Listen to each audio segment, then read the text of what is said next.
नमस्कार, मैं हूं रंजीत झा। अगर आपको रातों रात अमीर बनना हो तो निश्चित तौर पर आप जुगाड़ के रास्ते जाएंगे, धांधली करेंगे, कोई कनेक्शन का फायदा उठाएंगे। अब ऐसे में कोई शॉर्टकट का रास्ता तभी हो सकता है जब आप भारी गड़बड़ी करेंगे।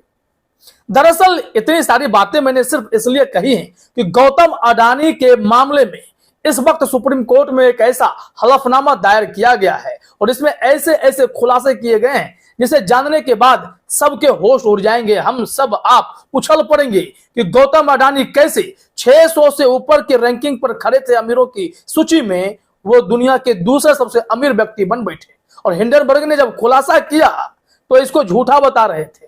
इन्होंने तो इतना बड़ा खेल कर रखा है कि सेबी के बॉस के साथ ही सेटिंग कर ली थी। सेबी के उस वक्त के जो बॉस थे, इस वक्त एनडीटीवी के डायरेक्टर हैं, तो तोहफा के बदले उन्हें भी तोहफा मिला है। लेकिन खेल क्या हुआ था वो सब हम आपको बताएंगे। लेकिन अपने स्क्रीन पर आप कुछ हलफनामे देखिए जो सुप्रीम कोर्ट में इस वक्त दायर किए गए हैं और इस हलफनामे में बिंदुवार तरीके से बता दिया गया है कि गौतम अडानी साहब ने अमीर बनने की भूख में बहुत बड़ा खेल किया। सेबी के उस वक्त के चेयरमैन के साथ ऐसी मिलीभगत की कि अडानी ग्रुप को जमकर फायदा पहुंचाया गया। उनके लिए नियम कानून को ताक पर रख दिए और उनके लिए नियम कानून को बदल भी डाले। इतनी सारी चीजें हुई हैं। आप अपने स्क्रीन पर जो हलफनामे देख रहे हैं, एक एक हलफनामे के पॉइंट में दम है। तो चलिए लाइव लॉ की रिपोर्ट से शुरू करते हैं कि एफिडेविट में कितनी सारी गंभीर बातें कही गई हैं। पहला ट्वीट है, breaking, a recent affidavit filed by petitioners in the Adani Hindenburg matter alleges that SEBI has an apparent conflict of interest in investigating the Adani Group।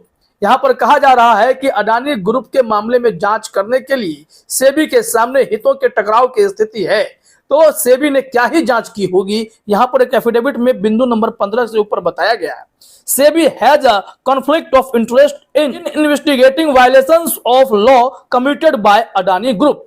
Adani group ने जिन नियमों को ताक पर रखा, जितने बड़े उल्लंघन किए हैं, उन सब की जांच करने में सेबी के सामने हितों के टकराव की स्थिति उत्पन्न हो गई है। अब इसमें जरा अगली जानकारी देखिए। अगली जानकारी यह है कि the affidavit suggest that DRI alerted SEBI in 2014 on the possibility of stock market manipulations by Adani but SEBI never conducted any investigation based on the same and concealed facts related to the same from the supreme court.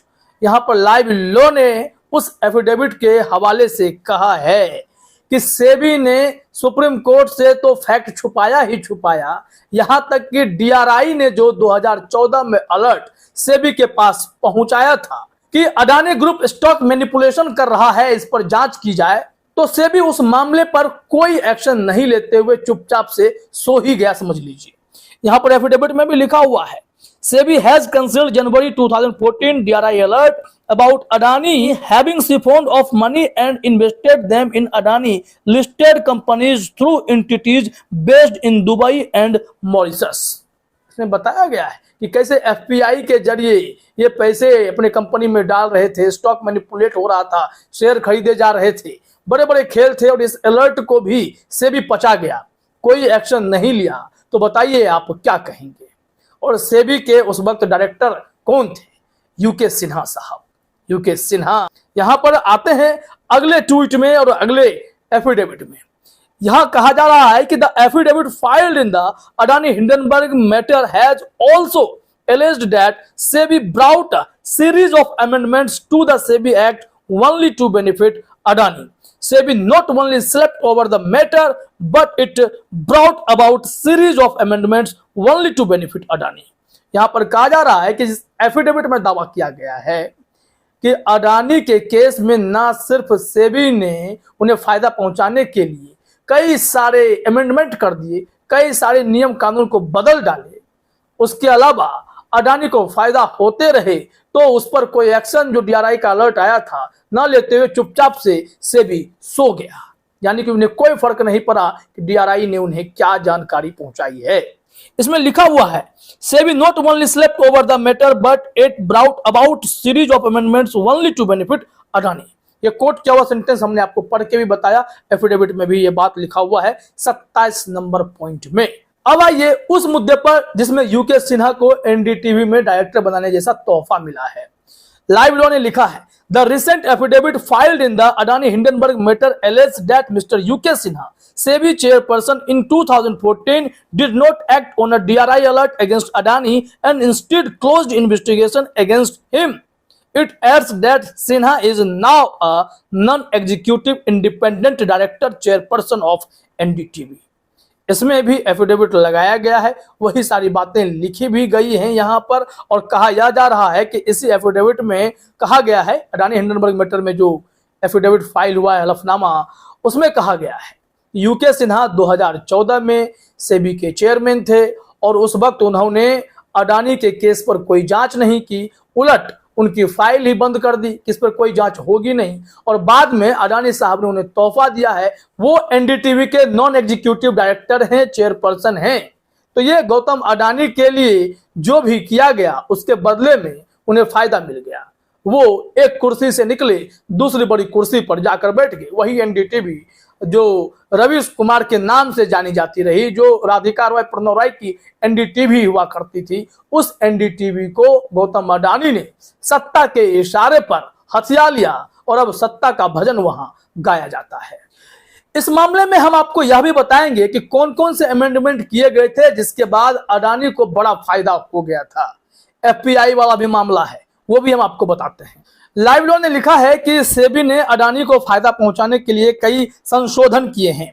हलफनामे में कहा गया है कि सेबी ने न केवल आंखें मूंद ली बल्कि अडानी समूह के नियामक उल्लंघनों और मूल्य से हेरफेर को बचाने और माफ करने के लिए नियमों और परिभाषाओं में लगातार संशोधन भी किए। इसमें जो कुछ शामिल पॉइंट है, देखिए। पहला पॉइंट, एफपीआई नियमों में संशोधन। नियमों में निर्दिष्ट किया गया था कि शेयर बाजार में नामित डिपॉजिटरी प्रतिभागी यह सुनिश्चित करने के लिए बाध्य हैं कि विदेशी पोर्टफोलियो निवेशक के पास अपारदर्शी संरचनाएं नहीं हैं।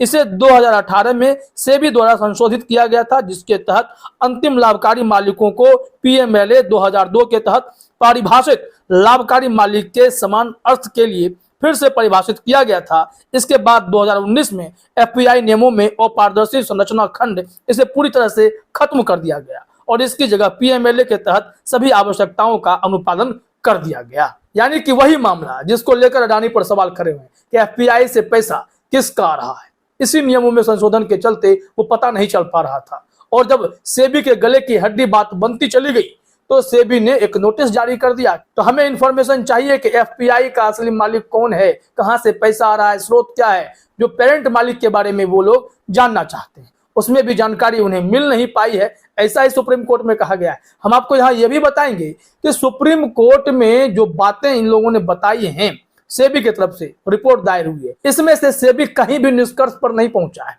यह सिर्फ झूठा दिलासा देने जैसा था।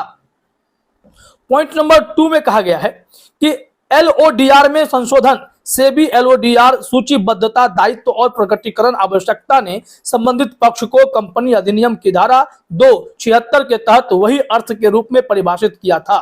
2018 में सेबी द्वारा संबंधित पार्टी की परिभाषा में संशोधन किया गया था, जिसमें एक अलग प्रावधान जोड़ा गया था जो किसी सूचीबद्ध कंपनी के प्रमोटर समूह के किसी सदस्य या इकाई को संबंधित पार्टी के रूप में तभी समझा जा सकता है जब उस व्यक्ति की शेयरधारिता कम से कम 20% हो। तो खेल तो यूके सिन्हा साहब कर दिए गौतम अडानी के लिए। अब दोनों की जोड़ी ऐसी बनी और सत्ता से मोदी जी का साथ अडानी को मिलता रहा और अडानी साहब अमीरों की सूची में सीढ़ियां चढ़ते गए और कुछ ही सालों में दुनिया के दूसरे सबसे अमीर बन गए और जब पोल खुली तो धनाम से नीचे भी गिरे। अब यहां जरा यह समझिए कि सुप्रीम कोर्ट में सेबी ने जो फाइल जमा किया है उसमें कहा गया कि 24 में से 22 मामलों में हमने पूरी जांच कर ली है, 2 मामले में विदेशी रिपोर्ट का इंतजार है, लेकिन वहां भी बातें अधूरी बताई गई हैं। जरा देखिए अपने स्क्रीन पर क्या जानकारी है। लाइव लॉ ने लिखा है कि सेबी ने किसी भी जांच के निष्कर्ष का खुलासा नहीं किया है। हलफनामे के अनुसार सेबी ने अपनी स्थिति रिपोर्ट प्रस्तुत की जिसमें कहा गया है कि अडानी समूह के खिलाफ हिंडनबर्ग रिपोर्ट से उत्पन्न 24 जांचों में से 22 प्रकृति में अंतिम थी और 2 प्रकृति में अंतरिम थी। हालांकि सेबी ने इनमें से किसी भी जांच के निष्कर्ष का खुलासा नहीं किया था। हलफनामे में आगे कहा गया है कि प्रतिभूति अनुबंध विनियमन नियम 1957 के नियम 19A के उल्लंघन से संबंधित पहली जांच की समय अवधि 2016 से 2020 के बीच बताई गई थी। इसका तात्पर्य यह है कि अक्टूबर 2020 से प्रकाशन तक की पूरी अवधि हिंडनबर्ग रिपोर्ट में यानी जनवरी 2023 को इस मामले में जांच के दायरे से बाहर रखा गया। इसके अलावा यह कहा गया है कि सेबी की जांच में 13 विदेशी संस्थाएं शामिल थीं, जिसमें उसकी रिपोर्ट के अनुसार 12 एफपीआई शामिल थे।